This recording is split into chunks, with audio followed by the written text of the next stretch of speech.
Bonjour, je m'appelle Jérôme Attal.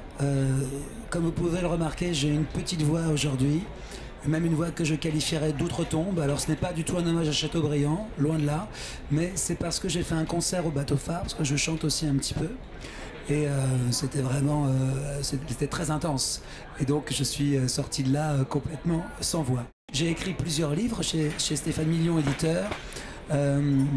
J'écris aussi des chansons avec des tas de gens et voilà, j'essaye de travailler activement dans ce qui me plaît, c'est-à-dire l'écriture. Et je vais peut-être vous parler de mon coup de cœur, de l'auteur américain Richard Brautigan, qui est un auteur qui a eu beaucoup de succès dans les années 70 et qui a un univers très poétique, assez nostalgique et en même temps très, très frais, très vif, très malin.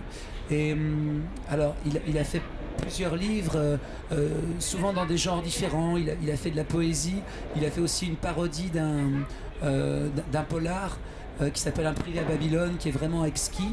Et là, je vais vous parler de La vengeance de la pelouse.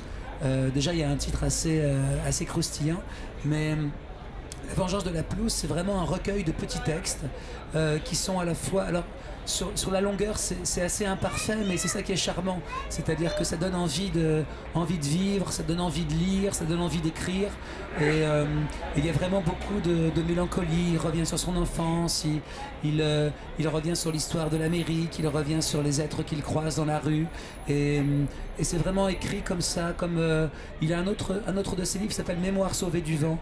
Et c'est un peu ça. Ce sont un peu des petites chroniques douces amères, comme ça, portées par le vent. Je vais juste vous lire un court extrait parce qu'il y a c'est des petites nouvelles et une toute petite nouvelle de quelques lignes qui est vraiment très belle. Ça s'appelle L'effet Scarlatti. Ce n'est pas facile de vivre dans un studio à San José avec un homme qui apprend à jouer du violon. C'est ce qu'elle a dit aux policiers en leur tendant le revolver vide. Voilà, c'est ce genre de truc très marrant, La vengeance de la pelouse. Et c'est mon coup de cœur sur ce salon du livre de poche de Saint-Maur. Folie furieuse, qui est mon dernier roman. Alors, Folie furieuse, c'est quoi exactement? Eh bien, c'est comme un livre dont vous êtes le héros, vous savez, qui ont fait le succès les livres dont vous êtes le héros, c'est ce qu'adorent les adolescents. Vous pouvez choisir votre destinée dans le livre.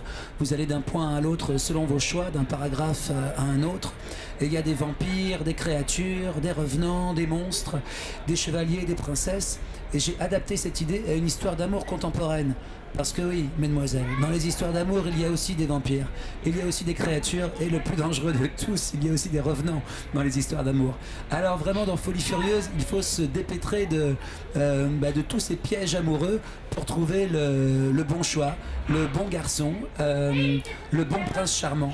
Alors vraiment, c'est un livre qui est fait pour être divertissant, qui est également littéraire un peu, je l'espère, et qui a été en tout cas, j'ai pris beaucoup de plaisir à l'écrire, et j'espère donc que ce plaisir se retransmet à la lecture.